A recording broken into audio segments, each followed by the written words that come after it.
engineer. I was an engineer from BIT Mesra, Birla Institute of Technology Mesra, and then I worked in Motorola for 4 years in Noida.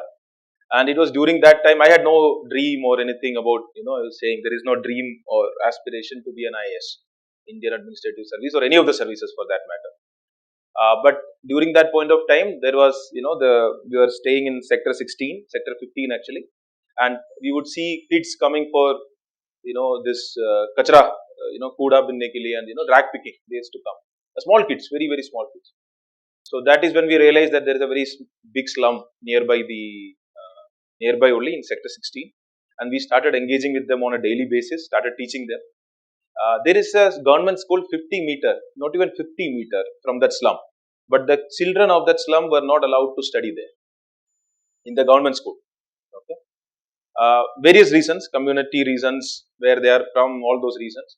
We repeatedly try to put them in the school, okay, the government system, and within 2 days or 3 days, though, all of them would come out, and then we would again push every day. So we used to go for a work in pre-scale semiconductors. It became pre-scale semiconductors, and then come back, teach the kids, and then try to get them into the school. The school authorities, what they would do is make them wash the clothes, wash the plates, make them sweep the area school, okay, and punish them, and then they will throw them out. This continued for some time. Then we asked them for a room where we can have a. In that room, when we are teaching, that also people were not happy that these people are coming and studying there.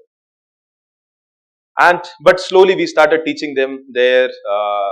Three of us, me, Darshan, and Vikas, we sort of decided that we'll teach them and we'll get them into a school, a good school. Started teach every day. Then they go clear the entrance. They got into the school. Now there are around 400 kids who are studying there from the same slum. And those kids, we started with 5 kids. Some of them are, one of them is now preparing for medical entrance. One is doing for CA. They were actually doing rack picking at that point of time when we were engaging. Then we decided to get into Noida, Atta Market. How many of you have been to Noida or Atta Market or anything? Okay. So then Atta Market, that's a posh area where all the mall, there also kids used to come for begging.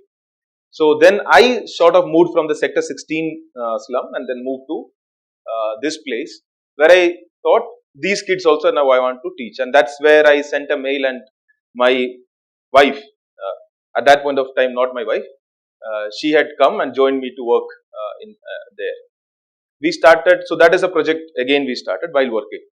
When this was happening, what we realized is that these kids would come to beg in Noida once. The next week they would go to Gurgaon. The next week they would go to Faridabad. Different places. It was difficult for us to engage with those children. So, of course, that project was not successful, but we were successful. So we got married. The project was over. So that got out there itself. That's when she actually told that, if this is what we want to do, if this is from where we are getting this satisfaction, then we are doing our work in the office, then coming out and teaching kids, and Saturday, Sunday we are getting frustrated. She said she wants to do SEAL service.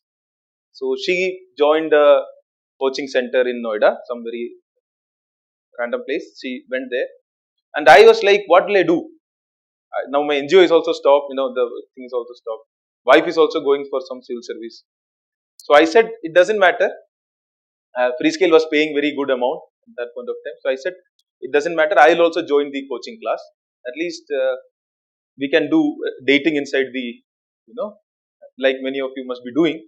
So, so we thought at least we'll do that here. The thing is that she took the dating part very seriously. I took the studying part very seriously. So I sort of, cleared my preliminary, and then it came up to the mains. And after the mains, when the result came, I did not get through. But I was working at that point. So that's when she said that, see, we were not very serious when we started with this, but then you cleared up to mains. So why don't you resign? So this is not my first resignation. So why don't you resign from Motorola, Freescale Semiconductors, and then study for the sales service properly? I will support you. So then she supported me like she is supporting me now. So back then, and then 2011 April, I resigned from the service, and then you started studying for the exam, and the same year, it was 2011, I got clear, I think 57 or 59 or something in the 2011 exam. So that is how I came into the service. Okay. So if it is the dream of getting the 3 letters, then I would say it is not the right reason to chase the service. Your journey starts once you get into the service. Many of us, our dreams end when you get into the service. The dream is about getting into the service. That is like beginning of your life. We don't have a plan after that. How many of you have thought that IAS banke mujhe ye karna hai? We are just like, I want those 3 letters. IAS banna hai. I want to be IAS, I want to be IPS, I want to be X, Y, Z. So if your dream is about just to be there, then it's not worth a dream chasing. If your dream is about using those and to do good for the society, why do you want to become the IAS? It is not an interview question for me. It is a question that you have to answer very clearly, because otherwise it's it's a useless thing. It doesn't matter whether you are there or somebody else is there in that post. They are taking the same salary, they'll do whatever is asked to do, and they'll go back. It's a daily thing. The powers with the service is tremendous. The power that you have in the service is tremendous. If only for 5 minutes every day you are ready to think that why did I get into the service? Why did I get into the service? Why did I study so hard? Why did I, sacrifice a lot of things? Why did I do that? Is it because you wanted a luxurious life? Is it because you wanted power? Is it because you wanted privilege? Is it because you wanted people to salute you? The same police who had saluted me was arresting me 3 days back.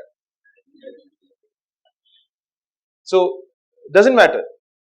In Mumbai, in fact, I was detained one day, in fact, slightly jabbed also with a police guy. And the next day, I was sitting in an inauguration ceremony with the IG. Things change. It doesn't matter at all.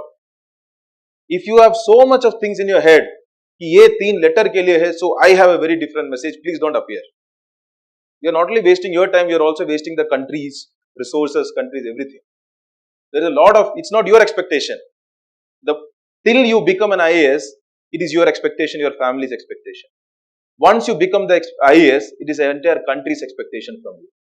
You are carrying a lot more burden once you clear the exam.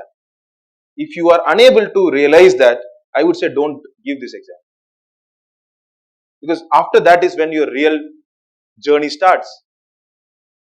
Whether your ideas, your ideals, your ideologies, all those starts coming, and you start confronting those things with the real practical issues. For now, these are questions to be answered in an ethics paper. Nothing beyond that. But it is not. These are things which you'll have to confront. So, think over for 2 minutes, and if not today, sometime, that why do you want to become?